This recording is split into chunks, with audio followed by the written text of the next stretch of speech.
সম্মানিত উপস্থিতি, পবিত্র কোরআন থেকে একটি আমল, ছোট্ট একটি আমলের কথা বলে দেব। এই আমলটি যদি করতে পারি, আমাদের মনের মানুষকে আমরা কাছে পেয়ে যাব। যার দিকে তাকাবো সেই আমার জন্য পাগল হয়ে যাবে। যার দিকে তাকায় এই দোয়াটি পড়ব, ওই ব্যক্তি আমার জন্য পাগল হয়ে যাবে। আমি যা বলবো ওই ব্যক্তি আমার কথা শুনবে। সুবহানাল্লাহ। কোরআনের আমল, এর ভিতরে বিন্দু পরিমাণ কোনো লুকোচুরি নাই। কোরআন থেকে আমি বলছি, সম্মানিত উপস্থিতি, যদি আমলটি করতে পারি আমরা কি কি পাবো? এক নাম্বার হলো, আমি যাকে ভালোবাসি, মহাব্বত করি, আমাকে পাত্তাও দেয় না, আমলটি যদি করতে পারি আল্লাহ পাক রব্বুল আলামিন তার প্রতি আমার মহাব্বত বৃদ্ধি করে দিবেন। আমি যাই বলি সে আমার কথাগুলো শুনবে, এবং ওই ব্যক্তি যে আমল করবে তার প্রেমে পাগল হয়ে যাবে। আর স্বামী স্ত্রী যদি আমল করে, স্বামী যদি স্ত্রীর জন্য আমল করে, স্ত্রী যদি স্বামীর জন্য আমল করে, একজন আরেকজনের জন্য আল্লাহ পাক রব্বুল আলামিন পাগল বানায় দিবেন। সন্তান সন্ততি যদি কথা না শোনে, এই আমলগুলো যদি মা বাবা করে, সন্তানগুলোকে মা বাবার বাধ্য বানায় দিবেন আল্লাহ পাক রব্বুল আলামিন।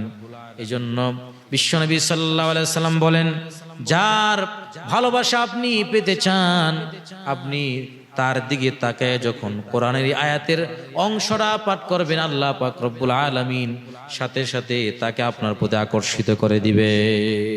কারণ কোরআনের ভিতরে এমন কিছু নাই যে জিনিসটা আল্লাহ বলে নাই। কোরআনের ভিতরে যা চান সবকিছু আছে। আল্লাহ নিজে বলে দিয়েছেন, ওয়ানাজ্জালনা আলাইকাল কিতাবা তিবয়ানাল লিকুল্লি শাই।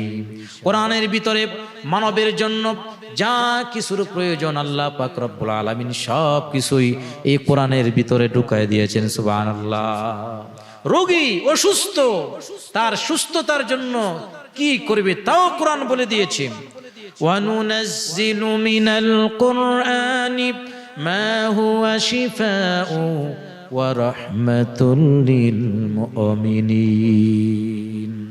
আল্লাহ পাক রব্বুল আলামিন বলছেন, এই কোরআন থেকে নাজিল করেছি। কোরআনের একটা নাম হলো শিফা, আরোগ্য, আর এই কোরআনটা হলো স্পেশাল মুমিনদের জন্য বড় রহমত।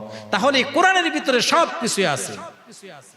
আমার দাম্পত্য জীবন যদি সুন্দর না হয়, দাম্পত্য জীবন যদি অসুখী হয়, তাহলে আমলটা আমরা করব কোরআনের আমল।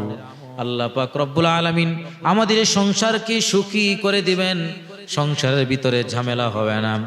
কোরআনে কারীমের সূরাতুত তালাক, সূরাতুত তাহা, কোরআনে কারীমের সূরা তাহার একটা আয়াতের অংশ আছে। আমরা কোরআনে কারীমে সূরা তাহার 39 নম্বর আয়াতের এই অংশটা আমরা তেলাওয়াত করব, যেটার ফজিলত তখন পর্যন্ত বলেছি।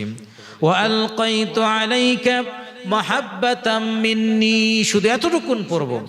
ওয়া আলকাইতু